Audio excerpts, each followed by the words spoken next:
بسم الله الرحمن الرحیم. الحمد لله و الصلاة و السلام علی رسول الله صلی الله علیه و سلم. در درس 14 قسمت سوم هستیم. در قسمت سومش ما و شما با اسم الخالق و الخلاق الله چه قسم زندگی بکنیم. میگیم که الله سبحانه و تعالی همه مخلوقات از هیچ خلق کرده.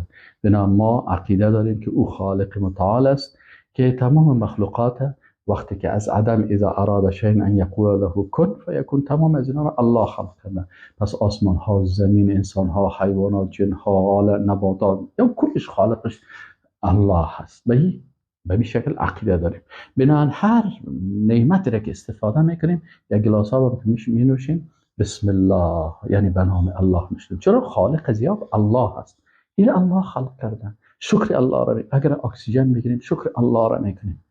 دوم، وقتی فهمیدیم که الله سبحانه و تعالی هر چیز تقدیر کرده مطابق حکمت خود، بنابراین هر چیزی که الله بر ما، اگر غم هم خوشی رو نوشته کرده شکر الله را میکنیم، اگر غذای خوب بر ما نوشته کرده شکر الله را میکنیم. کل چیز الله بر ما مقدر کرده.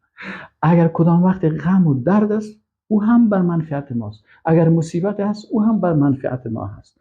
پس در هر کلش مقدر تقدیر کننده همه ازنا الله خالق است. بنابراین با همین شکل زندگی میکنیم و میگیم که الله همه را بر ما تقدیر کردن، به او راضی هستیم.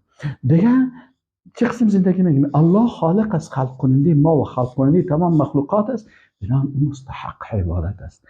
این سنگ، چوب، عبادت یا دیگه چیزهایی که بعضی مردم ملائکه را، بعضی جنها را، بعضی پیغمبران را عبادت میکنن، بعضی درخت عبادت میکنن، نباتات، اینا مستحق نیستن. چرا؟ اینا خالق نیستن. مستحق عبادت خالق ما هست که الله سبحانه و تعالی هست. فقط عبادت بر از او انجام میدیم و به این شکل زندگی میکنیم. و تمام او ذاتی که تمام مخلوقات به اون نسبت داده میشه، هر چیزی که خلق کرده، حتی اگر یک نفر همین میز ساخته، اگر امیرم الله عقل نمیداد امین میز ساخته نمیتونست، اگر امین دست برش نمیداد امیر ساخته نمیتونست، اگر چوب الله خلق نمیکرد، درختار را خلق نمیکرد، انسان نمیتونست که تا یک دانه میز بسازه. پس کل مخلوقات برمیگرده به کی؟ به الله سبحانه و تعالی. دیگه الله سبحانه و تعالی مخلوقات به شکل دوامدار خلق میکنه از زمان آدم علیه السلام تا روز قیامت.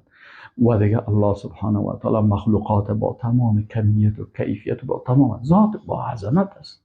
هر قدر مخلوق بزرگ است خالقش الله است، و هر قدر تعداد ازنا زیاد است خالق ازنا الله است. پس الله را با این عظمت و بزرگیش میشناسیم و با همین شکل زندگی میکنیم. و السلام علیکم و رحمت الله و برکاته.